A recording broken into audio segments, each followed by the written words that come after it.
Indian markets को लेकर Morgan Stanley की नई रिपोर्ट आई है। उन्होंने नई भविष्यवाणी की है। पहले उनका जो टारगेट था वो दिसंबर 2025 तक का था, 82,000 के लेवल का सेंसेक्स का।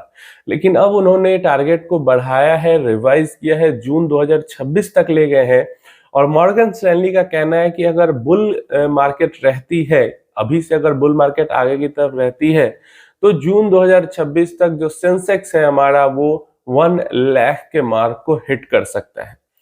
और 30% इसकी प्रोबेबिलिटी है कि जून 2026 तक 1 लाख का मार्क हिट कर जाए सेंसेक्स।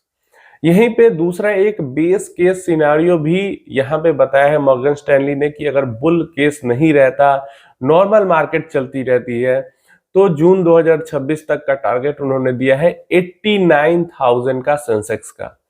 और इसके लिए उन्होंने प्रोबेबिलिटी बताई है 50%। मतलब अभी से 50% ऐसा चांस है कि जून 2026 तक 89,000 हिट कर जाएगी सेंसेक्स, और 30% ऐसा चांस है कि 1 लाख का मार्क हिट कर जाएगी सेंसेक्स मॉर्गन स्टैनली के अकॉर्डिंग। अब देखिए उन्होंने बेस केस सिनारियो के लिए क्या यहाँ पे सिचुएशंस बताई हैं।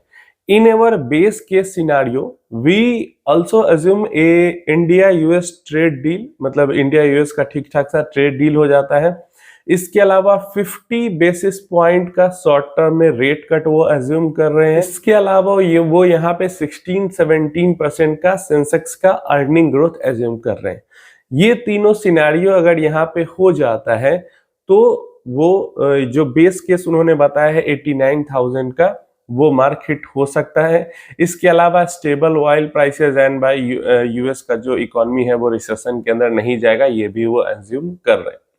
अब 1 लाख हिट करे, इसके लिए वो क्या बता रहे हैं, इसके लिए वो चाह रहे हैं कि जो ऑयल के प्राइसेस हैं, क्रूड ऑयल के प्राइसेस हैं, वो $65 से नीचे रहे, तो इंडिया के ग्रोथ को काफी यहाँ पे पुश मिल सकता है। इसके अलावा जीएसटी के रेट्स के अंदर में रेट कट हो जीएसटी का। इसके अलावा जो फार्म लॉ है उसके अंदर रिफॉर्म आए। इसके अलावा जो कॉर्पोरेट अर्निंग है वो 19% से ग्रो करे, एंड प्लस ग्लोबल के जो ट्रेड टेंशन, यही टैरिफ वाला जो परेशानी चल रही है, वो आसान हो, ठीक हो। अगर ये सब चीजें होती हैं तो सेंसेक्स 1 लाख के मार्क को भी हिट कर सकता है। तो ये दो सिनेरियोज बताए हैं यहाँ पे मॉर्गन स्टैनली ने, और दोनों को लेके अपने कॉजेस बताए हैं कि ये सब चीजें होती हैं तो 89,000 तक हिट कर सकता है, और उसमें और ये प्लस चीजें हो जाएंगी तो 1 लाख का मार्क भी हिट कर सकता है। आपको क्या लगता है सेंसेक्स हमारा 1 लाख का मार्क कब हिट करेगा? मुझे लगता है कि 1 साल के अंदर अंदर तो सेंसेक्स को 1 लाख का मार्क हिट कर लेना चाहिए। आप अपनी राय देना, हिट कर पाएगा या नहीं कर पाएगा। और मई जून भी नहीं, मुझे लगता है मार्च पहुंचते पहुंचते, मार्च से अप्रैल पहुंचते पहुंचते, मार्च अप्रैल 2026 पहुंचते पहुंचते हिट कर जाना चाहिए। आपको क्या लगता है कब हिट करेगा, बताना।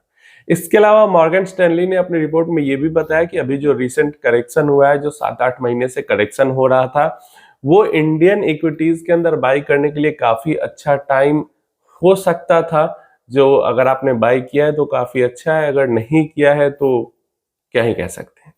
तो ये सब चीजें उनकी रिपोर्ट में थी, और इंडिया को लेके काफी पॉजिटिव आउटलुक यहाँ पे मॉर्गन स्टैनली की तरफ से हमें देखने को मिला है। यहाँ पे एक सवाल आया है अमित जी का, अमित बजाज, गिरावट आएगी तो फिर लमसम करूंगा, पर क्या मार्केट वैसे ही रिएक्ट करेगा जैसा 2020 में किया था ड्यू टू कोरोना? तो देखिए मार्केट कैसा रिएक्ट करेगा कब, ये तो सिर्फ भगवान को पता है। इंसान किसी भी इंसान को तो पता नहीं ही हो सकता है। जो ऑपरेटर ऑपरेट करता है उसको भी मतलब 100% गारंटी नहीं रहता होगा कि जिस स्टॉक के अंदर मैं कुछ इधर उधर करने की कोशिश कर रहा हूँ वो हो पाएगा या नहीं हो पाएगा। तो ऐसे में ओवरऑल मार्केट क्या कर सकता है ये कौन बता सकता है। इसके बाद अगर आप सोच रहे हो कि 2020 में कोरोना क्या या जिस तरीके की गिरावट हुई थी उस तरीके की गिरावट अभी कोरोना के कारण हो जाएगी, तो मतलब ये सपने में भी सोचना बेकार है।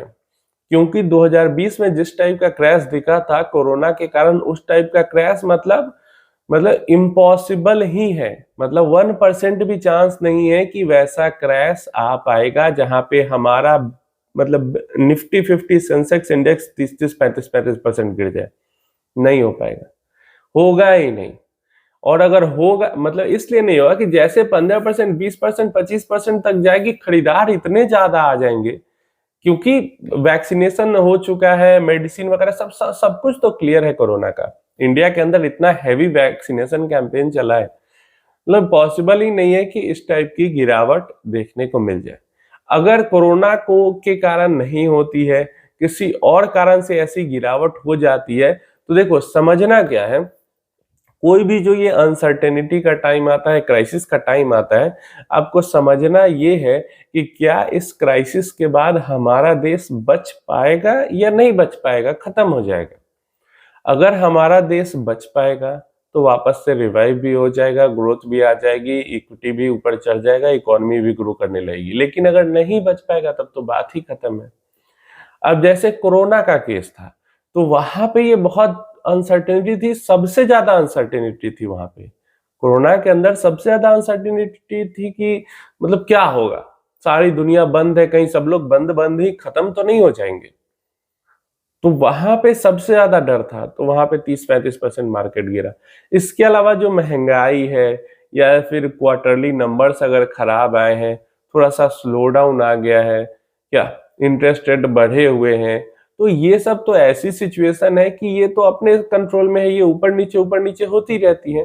तो इन सब चीजों से डरने घबराने की जरूरत नहीं होती है, जो कि इंसान इन्वेस्टर जो है वो डरते घबराते रहता है। घबराना उसी सिनेरियो में चाहिए जब एकदम आर पार की बात हो कि हमारा देश खत्म ही हो जाएगा, ऐसी बात हो। तभी जब हमारा देश खत्म होगा तभी हमारा इक्विटी मार्केट खत्म होगा, उससे पहले खत्म नहीं होगा। समझ आ गया? अगर देश है, देश के अंदर लोग जिंदा है, तो इक्विटी मार्केट खत्म नहीं होगा। हर बार चाहे कितना भी बड़ा डिप आ जाए, वो बाउंस बैक करके रिकवरी हो जाएगी। जब तक हमारा देश है, हमारे देश में 100-150 करोड़ लोग हैं, हर बार यही चीज रिपीट होगा। तो इसको लेकर डरने घबराने की जरूरत नहीं है इन माय ओपिनियन, और मैं यही थिंकिंग के कारण डरता घबराता नहीं हूं और इन्वेस्टेड रहता हूं, और ज्यादा पैसा आता है तो इन्वेस्टमेंट भी करता हूं। अब यहाँ पे क्वेश्चन है कि म्यूचुअल फंड्स का पी देखना कितना जरूरी है। देखिए, in my opinion mutual funds के पी से कोई फर्क नहीं पड़ता है। म्यूचुअल फंड के अंदर जो स्टॉक का पी है या फिर जो स्टॉक का एनालिसिस है, वो फंड मैनेजर के ऊपर हमें छोड़ देना चाहिए, हमें बहुत ज्यादा नहीं घुसना चाहिए उसके अंदर। अगर हम बहुत ज्यादा घुस ही रहे हैं और इतना टैलेंट हमारे अंदर है ही, तो हमें डायरेक्ट इन्वेस्टमेंट करना चाहिए, म्यूचुअल फंड के ऊपर नहीं जाना चाहिए। क्यों? क्योंकि एक नॉर्मल सी चीज है, जो वैल्यू इन्वेस्टिंग करेगा उसका, उस म्यूचुअल फंड का पी कम होगा, जो कॉन्ट्रा इन्वेस्टिंग करेगा उसका पी कम होगा, जो मोमेंटम इन्वेस्टिंग करेगा उसका पी हाई होगा, जो अल्फा इन्वेस्टिंग करेगा उसका पी हाई होगा। क्या? और अगर कोई रोटेट करते रहता है पैसा, तो उसका भी जिस टाइम पे हाई पी स्टॉक्स अंदर रहेगा, म्यूचुअल फंड का पी बढ़ा हुआ रहेगा, जिस टाइम पे लो रहेगा उस टाइम पे घटा हुआ रहेगा। तो अगर पीई के बेसिस पे डिसीजन करते रहेंगे कि म्यूचुअल फंड में इन्वेस्टमेंट करें या नहीं करें, म्यूचुअल फंड महंगा है या सस्ता है, तब तो हम जो म्यूचुअल फंड का बेसिक, जिस कारण से म्यूचुअल फंड के अंदर इन्वेस्ट करते हैं, उसी चीज को फॉलो नहीं कर पाएंगे, स्टे इन्वेस्टेड वाली चीज को। तो इसलिए पीई को लेके बहुत ज्यादा परेशान होने की जरूरत नहीं है। समझ गए? कुछ फंड हाउसेज हैं जिनका आपको, जैसे एक्सिस पास्ट में बहुत high momentum high growth investing करता था, हमेशा हाई पी स्टॉक्स में इन्वेस्टेड रहता था। लेकिन जब थोड़ी सी इसके अंदर वो सब फ्रंट रनिंग वाला केस आया, पूरा मैनेजमेंट वगैरह चेंज आया, अब एक्सिस ग्रोथ इन्वेस्टिंग से वैल्यू इन्वेस्टिंग पे आ चुका है। तो अब इसके अंदर आपको लो पी वाली कंपनीज दिखेंगी। मोतीलाल के अंदर high growth high P companies आपको दिखती पास्ट में, क्वांट के अंदर high P high growth companies दिखती है आपको पास्ट में, पराग पारी के अंदर आपको लो पी वैल्यू इन्वेस्टिंग दिखेगी। तो पी के ऊपर तो कुछ डिसाइड ही नहीं कर सकते आप।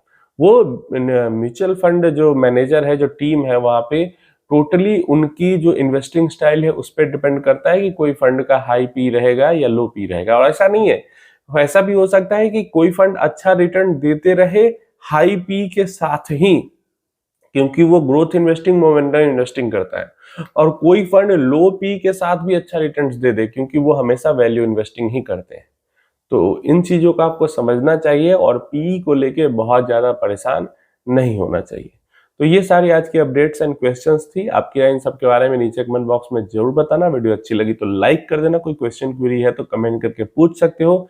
बात करना चाहते हो डायरेक्टली तो फेसबुक पे आके बातचीत भी कर सकते हो। सब्सक्राइब नहीं किया है यूट्यूब चैनल को अभी तक, या फेसबुक पेज को लाइक नहीं किया, अगर फेसबुक पे देख रहे हो तो वो सब भी कर देना।